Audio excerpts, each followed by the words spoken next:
Group B in this year's FIFA Women's World Cup means business and is going to be bananas on match day 3. So let's talk about it.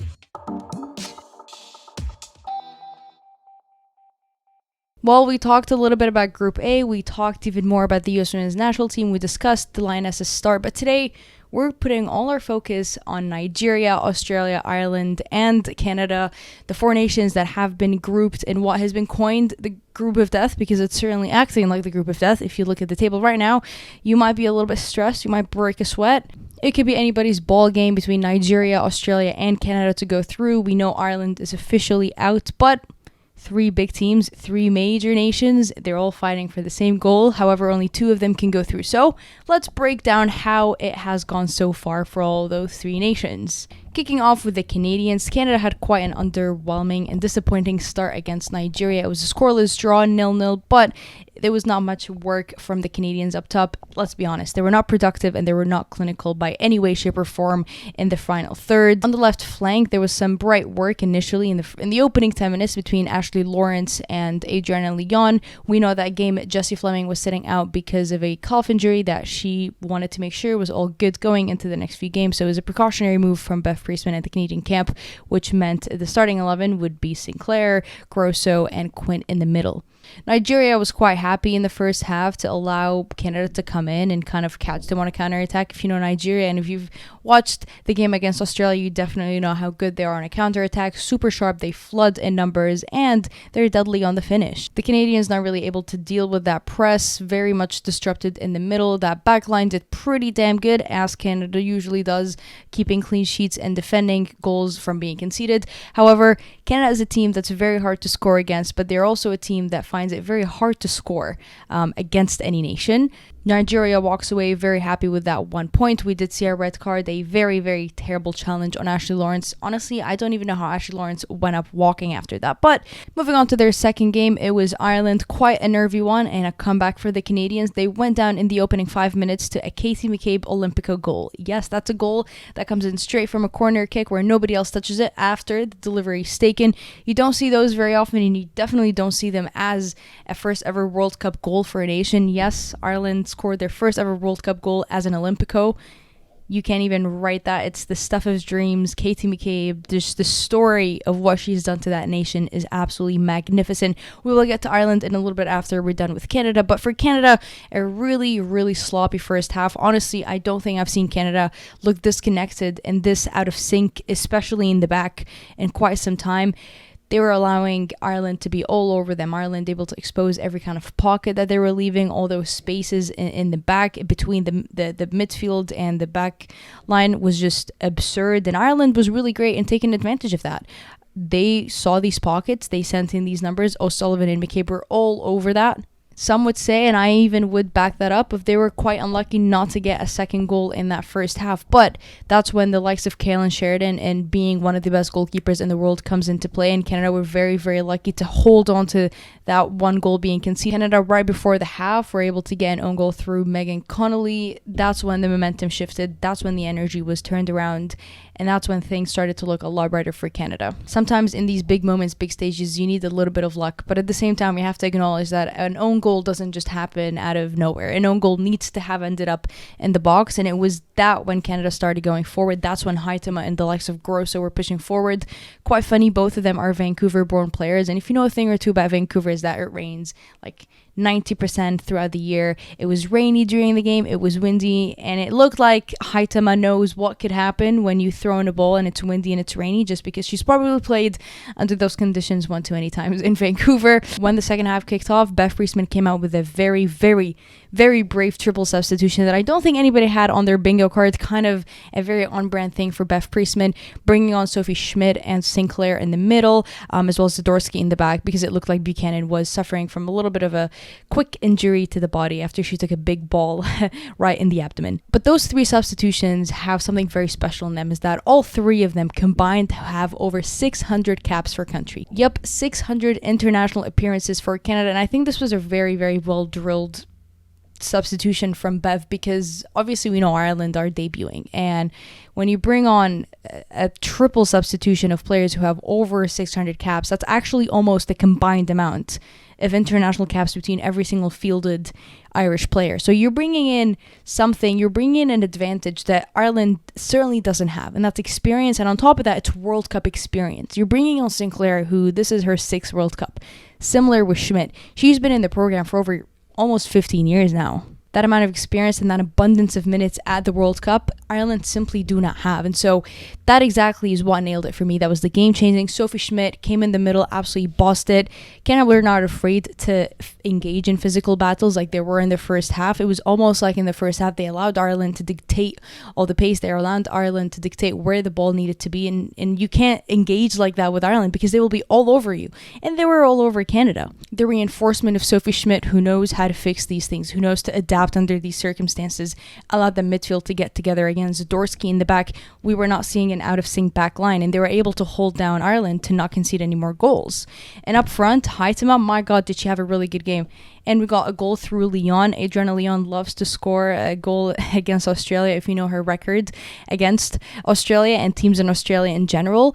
Crucial 3 points here. We obviously saw Chloe Lacasse come on after, who I think should be a starter against Australia, because Chloe Lacasse brings in an aspect of energy and just chaos and loves to cut into the box. Like, cutting into the box is a new phenomenon now we're seeing in the game, being used a lot more often. And Chloe Lacasse is a player that loves a cutback. Like, if you've watched any of her Champions League games, or especially like the tough games with Benfica, she's loving to cut back. And that's usually where a lot of her goals come in, is cutting into the box from either of the flanks. She's absolutely earned that spot in the starting 11. I think there's a question that I see quite often is, why is Chloe Lacasse not starting? And one of the more important things to understand is that Chloe Lacasse is one of the newer faces in the squad, one of the newer faces in the system, certainly one of the new players on the squad, on the roster that is at the World Cup right now. And that's because Chloe Lacasse never really played for any of the youth teams, never played for the provincial teams, purely because the grassroots programs where she is in Ontario are extremely poor, and are still poor at this stage even. So if you compare her to the likes of Deanne Rose or even Leon, who are the starters in front of her, or we've seen start in front of her, it's because those two players have been in the senior squad for over 10 years. For Deanne Rose, she's slightly a little bit younger, but she has also been included in that senior squad since she was about 16.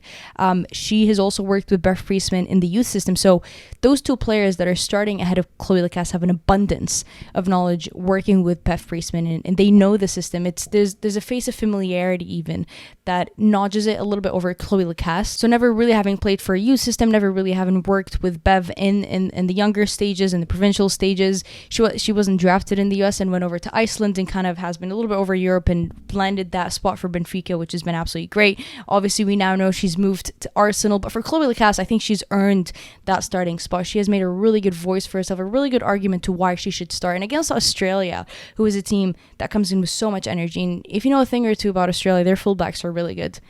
On that flank is also Ellie Carpenter. So we can't really gamble of a Deanne Rose who's still not so fully fit. She's not to the best of her abilities, not to the best of her potential, because she's just coming back from injury. Starting the likes of Chloe Lacasse is going to be important because she's going to give you that energy from the get-go. Like, there's no waiting about. You start Chloe Lacasse, she's going to be cutting the box. Like, she just wants chaos. She puts a leg in. So for Canada, making sure they take these lessons of being adaptable, putting together a really strong starting 11, being gritty like they were in that second half, and most importantly, not shying away from physical battles. At the end of the day, they're a CONCACAF nation.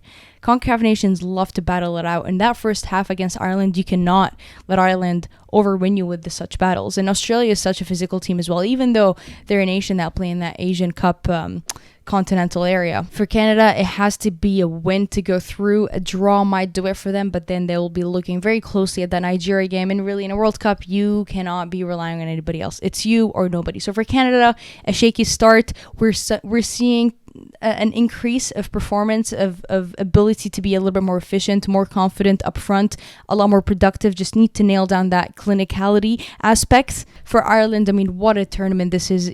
They're certainly going to be very disappointed to be going out this early, but against Australia and against Canada, they've only conceded one open goal, which those two nations we know can put a barrage of goals. Maybe not Canada in recent years, but certainly Australia, given the the quality of forwards that they have despite Sam Kerr missing. They got that first goal, like I just mentioned, in Olympico, and I mean, like, what a story that is of Katie McCabe just leading her team at the young age as she is to their first ever World Cup, grabbing their first ever World Cup goal. And you don't know, they might even go and grab their first ever World Cup win against Nigeria. But the story that this nation has been on, the way their fans come out for them is just remarkable. You have to watch it and enjoy it. Even as somebody who was supporting Canada and rooting for Canada, you just have to sit back and just smile to what the Irish are doing on the pitch, because this is not the first and only time they'll be competing on the big stage. They need to break into that Euros spotlight as well, and I don't think that's very far off. It's really between Scotland. I feel like it's always going to be between Scotland and Ireland, which is really funny because that was a playoff game that they won to get into the World Cup. They're a team, they're actually very well coached. They're very disciplined. They play a really good football. There's a few aspects that are missing, and that's one, experience on the big stage, but you have to get matches in like this to gain that experience, but also two, a major finisher up top, because they were getting plenty of chances. And you think Ireland, you think finisher, you might think Amber Barrett, which I understand is a proven international grade level player who can finish for Ireland, but is she good enough? Is she the one that you can rely back on to put the ball at the back of the net when you're 2-1 down and you need to urgently get that last shot in? In the back defensively, some really, really good showings, especially against Australia, who had various counterattacks. Against Canada, understandably, they got a little bit tired and they were down. And in the last 15-20 minutes, they obviously needed to send a little bit more numbers forward. So the defensive outwork may have not been tip-top shape. But in the back, they're really good. They're really experienced players in the back. Niamh Fahey, for me, had such a great 2 games. In the middle, my God, are their midfielders talented. It's just missing that final finish. And Katie McCabe can only do so much. Katie McCabe can only take so many shots. Katie McCabe can only assist so many goals.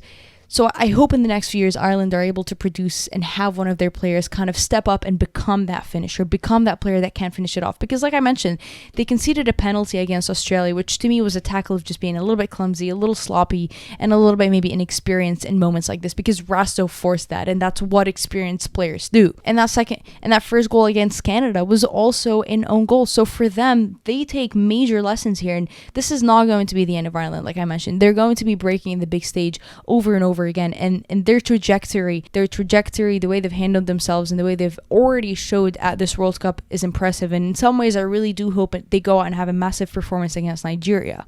Speaking of Nigeria, if you ever doubted those players, and if you ever for a second thought that there were not going to be some shocking dark horses there, then you probably have not been watching Nigeria long enough. If you know Nigeria, they're the 10-time African champions. They came short a little bit this time against Morocco, but they lost to Morocco on penalties. They're the most successful African nation in Africa, and they're most successful African nation on the international stage at the World Cup. Looking at these rankings is a little bit irrelevant. I'm not even going to mention what Nigeria is ranked at, and I wouldn't even suggest you go look, because it's irrelevant. It doesn't matter. It puts negative preconceived assumptions about this team that is generally really, really good. They're having a lot of young players come in, and their star players are hitting their peaks, and they've also got some of these experienced players that are probably near the end of their career. This World Cup as well has not been an easy one at all for Nigeria. They had their federation scrap camp days in Nigeria. They didn't actually have any training games or days in Nigeria, which is just, to think that their camp was cut almost half short is remarkable of how they're doing and they're performing what they're performing. They haven't been provided the sufficient training. They haven't been provided the sufficient plans of training, the requirements around that.